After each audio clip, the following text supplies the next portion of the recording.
نبئ عبادي أني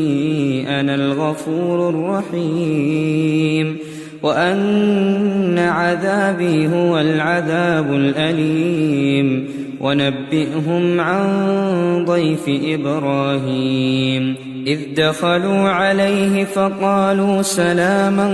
قال إنا منكم وجلون قالوا لا توجل إنا نبشرك بغلام عليم قال أبشرتموني على أن مسني الكبر فبم تبشرون